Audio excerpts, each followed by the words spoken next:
Meron po kasi akong isang friend from Dilawan, no, na um, dati ding natulungan ng hospitalization through the Office of the President sa time ni PRRD.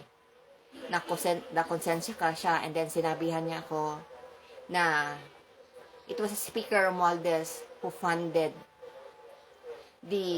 this Makabayan Block and itong sila Trillanes, no, na nagpapalakas ng loob upang pabagsakin si VP Sara and PRRD.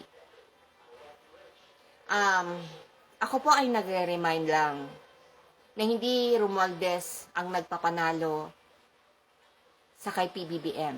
So yun ho mga kababayan, at talagang napakalinaw ho ng sinabi ni Madam, no? Talagang ito nagpapalakas talaga sina Tiriling, no? So grabe, ito yung nakakalungkot ho mga kababayan sa bansa natin. Hindi mawala-wala po yung politika. Talagang politics na pinopolitika pa ho mga kababayan, no? Nagawa nila yon na planuhin upang pabagsakin ang mga Duterte, mga kababayan. Pero bago ang lahat, bago tayo magsimula, huwag po natin kalimutan i-subscribe ang ating YouTube channel, Trupang Tausug mga kababayan. At ang ating Facebook page, i-follow ho natin, Trupang Tausug, para lahat po ng mga videos natin at ma-update kayo. So ito po, panoorin ho natin ang buong video nito, at huwag po tayo mga kababayan mag-skip, at upang maintindihan natin ang mga nangyayari ngayon dito sa politika sa ating bansa mga kababayan. Maayong adlaw.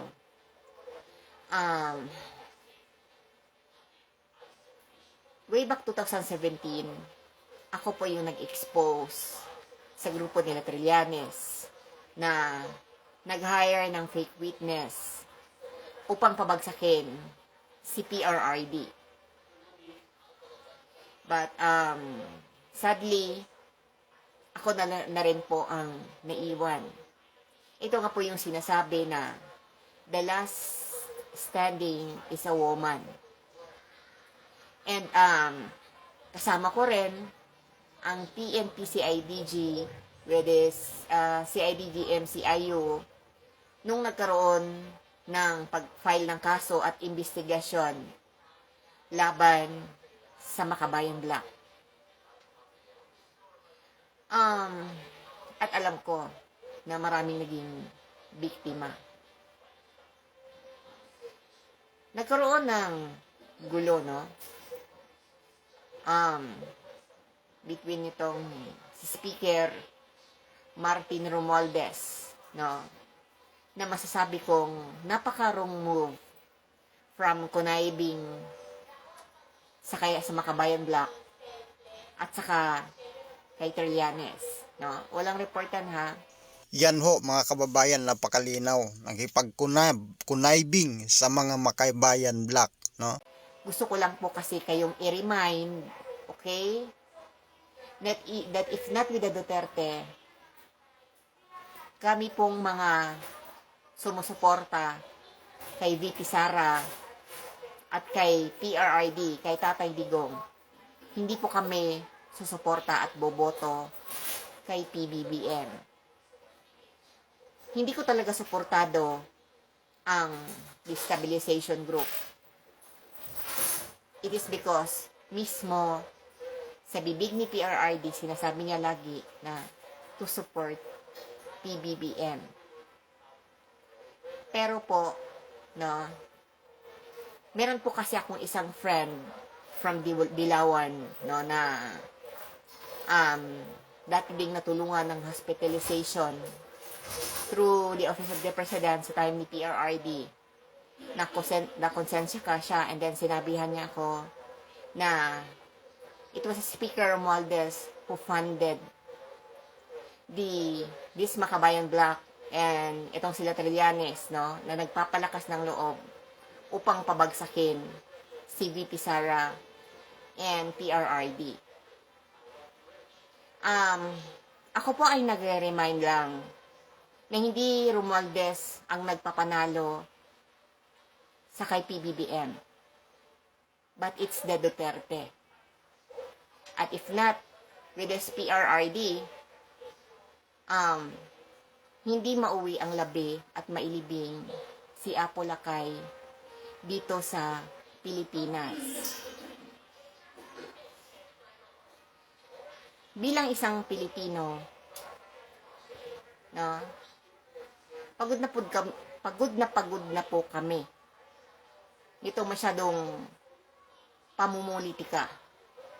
And it was not expected, Speaker Romualdez, that you are behind this group. Nakakalungkot, nakakadismaya. Alam nyo kasi ganito po yun eh.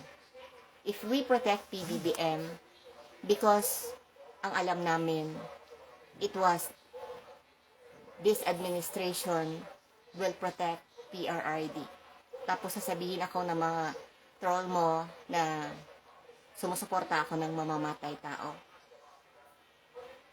Meron po yan sa Bible, sir. Na even sa ang Diyos as the King to kill the wicked. Yes, I support PRRD. It is because siya lang yung presidente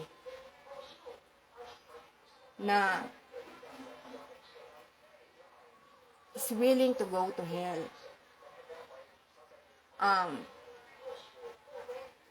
Para lang sa peace ng kanyang mga constituents and to be away from the criminal. Despite sa lahat ng mga pagkukulang ng ibang allies niya, di ba sinabi ko sa inyo na mabuting tao si PRRD. And kung alam niya lang, he will never allow yung mga move na magsisira ng isang tao.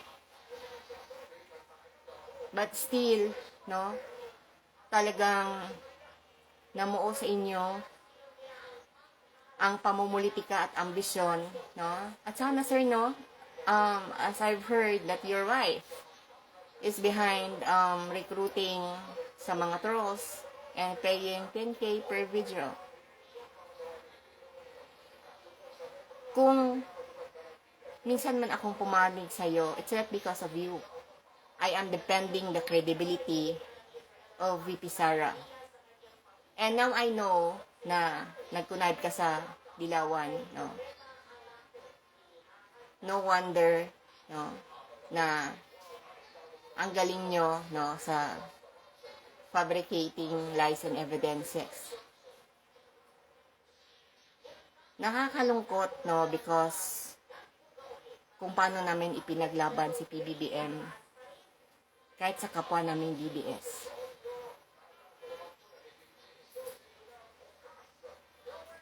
And yet, ito po yung nangyari. We feel betrayed. And, nakakalungkot. Alam niya, sa totoo lang, alam ko namang mabait si PBBM. Pero alam niyo kung anong problema? Kayong nakapalibot sa kanya. Sa totoo lang. Dahil, kung ganyan na lang pala yung magiging sitwasyon, we will stand for PRRD.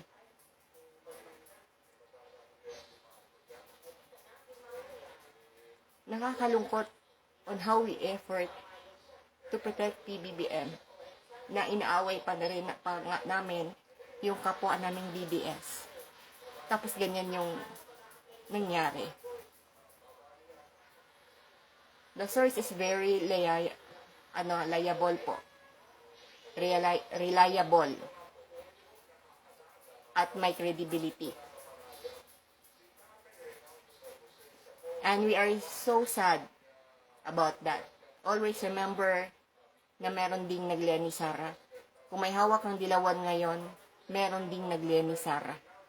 Na hindi natutuwa sa mga pangyayari na yan.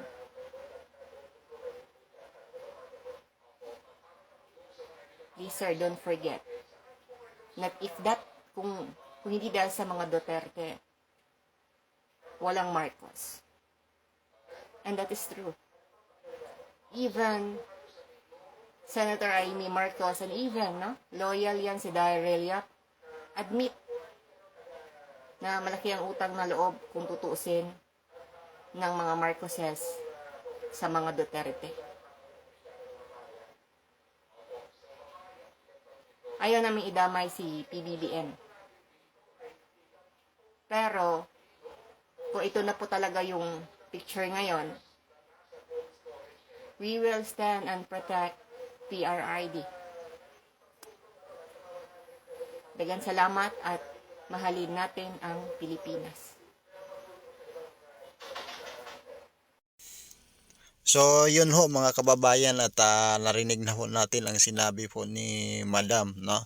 So actually agree ako po doon sa sinabi niya na kung hindi mga Duterte, talagang mahihirapan si PBBM manalo sa pagkapangulo. Kasi alam niyo ho kung bakit mga kababayan. Alam naman natin nung time na tumakbo siya ng Vice Presidente ni former President Rodrigo Roa Duterte, talagang nakita naman natin mga kababayan kung papaano ang ginawa ng mga kalaban or mga dilawan opposition sa kanila. So nung tumakbo siya nitong pagkapangulo, tumakbo din ang Vice President si Leni Robredo, tumakbo din ng pangulo. Pero nakita ko dito, pasensya na ho, Duterte supporter ako, Marcos supporters din ako.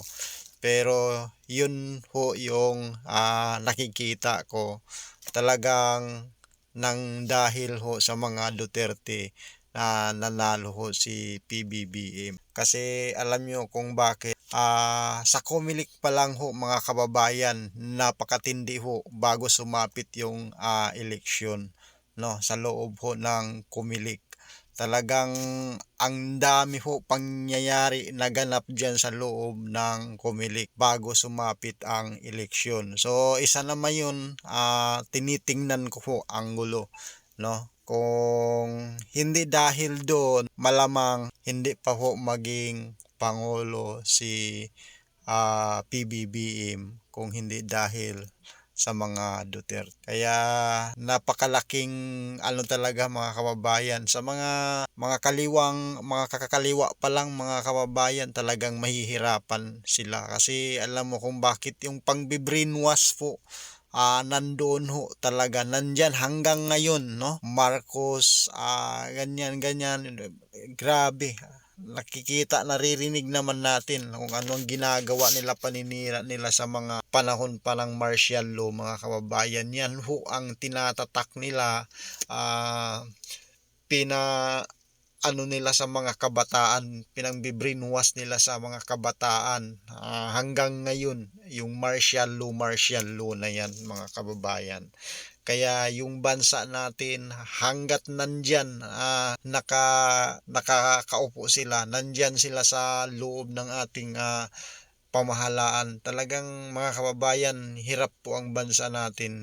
Hirap talagang, hopefully sana mabago yung mindset nila na hindi panglalason sa mga utak ho ng mga kabataan, lalo na ho sa ngayon. Kasi grabe, at ewan ko kung ano na yung mangyayari pa sa susunod henerasyon pag ito po yung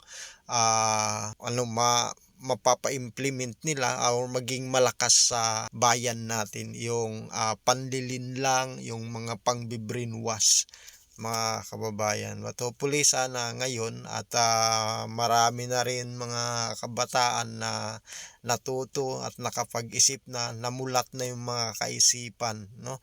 Kasi ako noon dati nung bata pa ako, talagang yun pa rin yung nasa utak ko, na talagang masama yung mga Marcos, no? Pero sa totoo lang po mga kababayan, ang nagpabagsak po ng Pilipinas, yung pumalit po kay Marcos. So alam nyo na kung sino yun, no? Kaya hanggang ngayon ho, hirap po umunlad yung bansa natin kasi halos alam naman natin halos pinagbibinta yung mga ari-arian ng government, mga kababayan. So ganun po tindi yung ginawa nila sa Pilipinas. So lalong-lalo na pagdating sa ating sandatahan lakas ng Pilipinas, kung wala naman problema kung maging pumalit sila or naging pangulo sila ng bansang Pilipinas, kung pinagpatuloy nila ang hangarin at hikayin ng plataporma ng Pangulong Ferdinand Marcos Sr. So wala namang problema yon mga kababayan. Kaso nga lang ang naging problema doon, hindi nila at siniraan nila lalong-lalo na ho yung power plant sa Bataan, no? Nuclear power plant sa Bataan, talagang sabi nila nakakasama sa klima natin, sa kalikasan natin, yung usok. Ganun nila brininwas yung mga pag-iisip ng mga mamamayang Pilipino. Pero bakit yung iba't ibang bansa ngayon puro nuclear power plant yung ginagamit nila sa electricity nila, mga kababayan? Bakit bansa nila yung umuunlad, tayo hindi, no? Kaya yun yung sinabi ko kanina, hanggat nandyan yung mga yan sa larangan ng government, mga kababayan, hirap po yung bansa natin, hindi makagalaw-galaw po yung ating government ng maayos. So hanggang dito na po ang ating video update. Maraming salamat po sa inyong lahat, mga kababayan.